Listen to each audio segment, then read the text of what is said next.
Alors je vais d'abord donner 2 minutes, mais vraiment que 2 minutes à François Schmitt pour nous parler de ces valeurs féminines, et après ça les deux interviendront sur les questions que je poserai après. Donc François Schmitt, qui est le représentant de l'OMAEP ici à Genève et qui est vice-président de l'AIEDD. Tu as la parole. Merci beaucoup Patrice. On arrive en fin de journée, ça va être de plus en plus difficile, mais je vais essayer d'être très simple et d'être très clair. Au niveau des valeurs féminines, je voudrais bien préciser que, bon, tout le monde le sait et le reconnaît, que la femme et l'homme, c'est différent. Et chacun incarne plus ou moins des valeurs qu'on peut qualifier de féminines ou de masculines. Mais ça ne veut pas dire que chacun ne peut pas vivre les deux. Et on a à vivre ces deux valeurs. Donc les valeurs féminines, je les qualifierais ou je les représentais par la notion de réceptivité. La notion aussi d'amour et de solidarité. Et aussi la notion de respect de la vie. Pour la femme, la vie, c'est essentiel. C'est elle qui la transmet et c'est elle qui va lui permettre de continuer et de se développer. Pour cette notion de transmission de la vie et de qualité de la vie est un élément important sur lequel il s'agit de s'appuyer. Je vais prendre une image qui a été développée, qui a été présentée plusieurs fois, c'est la notion de plafond de verre. Moi, je vais le dire d'une façon différente. Je vais prendre un prisme de verre à travers lequel il y a la lumière qui va passer et qui va développer les qualités positives, qu'elles soient féminines ou masculines. Et je crois qu'aujourd'hui, ce qui est essentiel, c'est que les valeurs féminines soient intégrées dans toutes les activités. Parce que c'est elles qui seules peuvent apporter la paix et la durabilité de la vie. Pour le côté masculin, c'est un autre chemin, mais le côté féminin, c'est cette dimension-là qui est essentielle. Donc de solidarité, maintien de la vie, de réalisation, de concrétisation aussi. Je prendrai une toute petite image, enfin une image toute petite, parce que ça démarre comme ça. Dans la transmission de la vie, ça commence par une cellule féminine qui est fécondée par la lumière, entre guillemets, masculine. Et à partir d'une seule cellule, c'est-à-dire de 46 chromosomes, c'est-à-dire de l'ADN, d'une information qui contient tout le potentiel de l'être humain, l'intelligence et la vie féminine est capable, à partir de cet élément-là, de construire en 9 mois un être humain complet. C'est-à-dire, elle laisse une place à l'intérieur d'elle-même d'un inconnu, parce que le programme, pour chaque être humain, le programme est différent et il est nouveau, donc elle ne sait pas du tout ce qui va se passer, et elle lui laisse une place à l'intérieur d'elle, et elle donne son amour, son corps, ses cellules, son sang, pour construire un être complet. Donc c'est, je crois, la plus belle image du potentiel et des valeurs féminines réelles et dans la concrétisation. C'est pour ça qu'un des éléments, et ça on l'a entendu lors de ce colloque, c'est qu'elle réalise aussi. C'est-à-dire qu'elle est pragmatique et elle réalise les choses. Pas seulement au niveau des idées. Et elle peut permettre justement de faire passer une idée, si elle est belle, si elle est importante, dans la réalisation à travers son cœur, son amour, sa capacité à se dévouer et aussi le courage. Parce que dans le mot courage, il y a quoi? Il y a cœur. Et qui, mieux que la femme, représente le cœur? Et aussi, comme l'image du prisme et de la lumière qui passe à travers le prisme, c'est la lumière, c'est-à-dire que c'est la beauté qui doit sortir, et c'est un des éléments fondamentaux aussi des valeurs féminines, c'est de transmettre et de maintenir la notion de beauté dans le monde. Voilà. Bravo.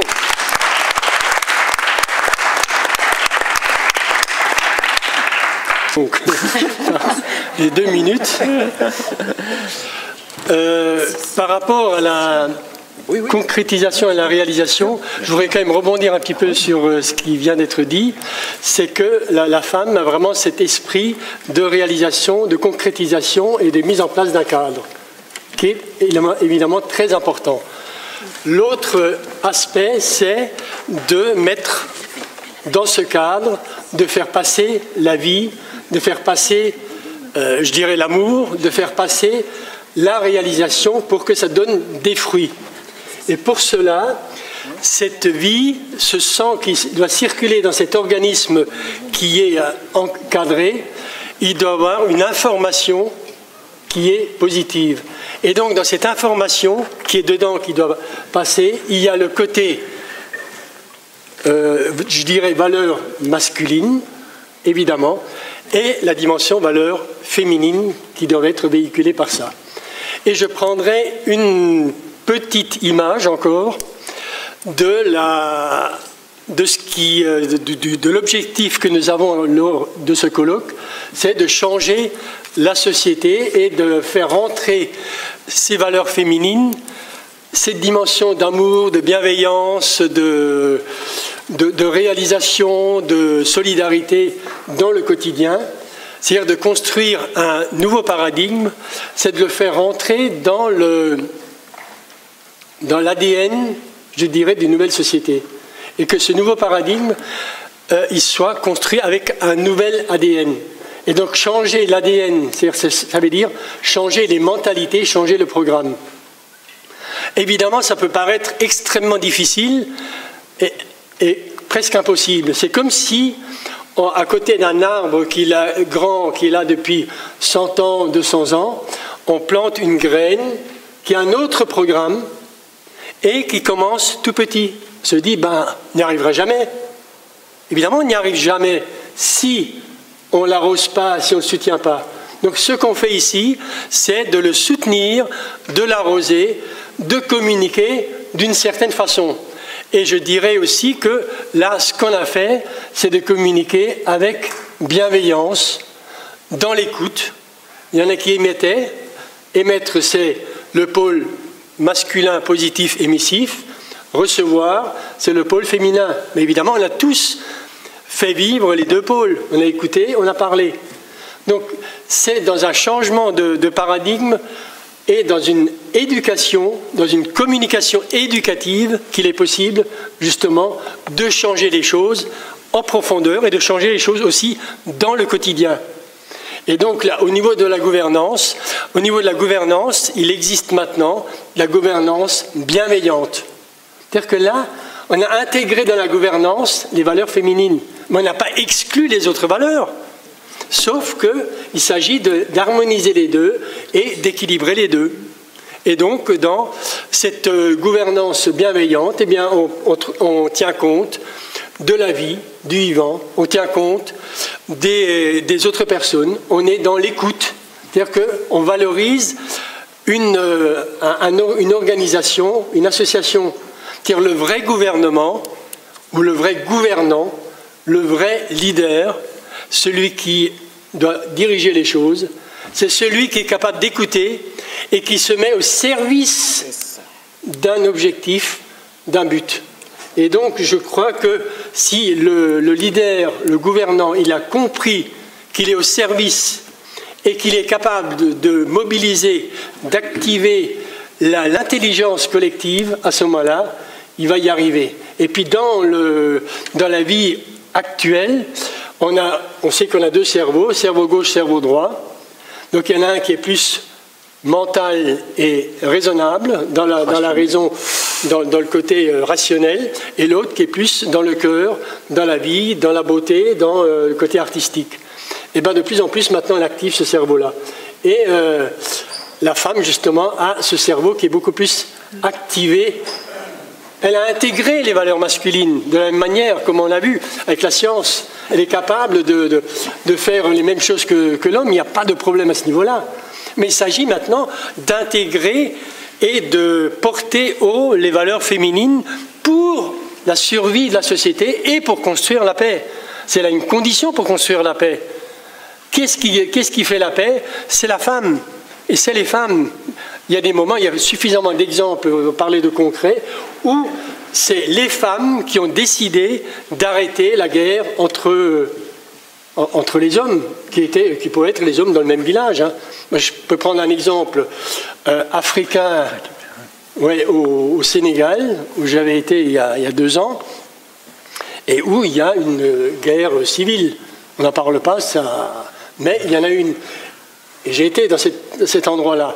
Et en fait, les femmes, donc dans le village, il y avait ceux qui étaient pro-gouvernement et ceux qui étaient pro-liberté, libération. Et donc les deux, eh ben, ils étaient en guerre, c'est-à-dire qu'ils partaient, et puis c'est les femmes qui faisaient tout, qui faisaient vivre la chose. Et puis les autres, ils se bagarraient.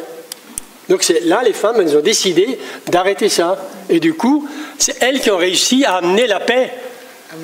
Oui, d'une façon intelligente, parce que l'intelligence, c'est la paix. Pour avoir la prospérité, c'est quand il y a la paix qu'il y a la prospérité. C'est quand on met ses énergies, pas pour faire des armes, comme ça se fait actuellement dans le monde, mais pour construire, pour faire des développements comme a fait ma voisine, avec 7,50 €, eh ben, mais avec le courage et la volonté de réalisation, eh ben, elle a développé quelque chose, elle a développé la vie et le bien-être, et du coup, l'éducation aussi est possible. Et je crois que, pour conclure, je crois qu'il est important qu'on prenne conscience que chacun a un pouvoir extraordinaire s'il s'en rend compte et s'il ne se dévalorise pas. C'est-à-dire que s'il valorise les capacités qu'il a en lui, et à ce moment-là, il est possible de changer le monde, mais d'une façon extraordinaire. Je crois que je conclurai par ça, pour montrer que nous avons une très grande valeur, extraordinaire, dont on ne se rend pas compte. Il s'agit de en prendre conscience et de la mettre au service de la globalité. C'est ce que fait la femme pour l'enfant.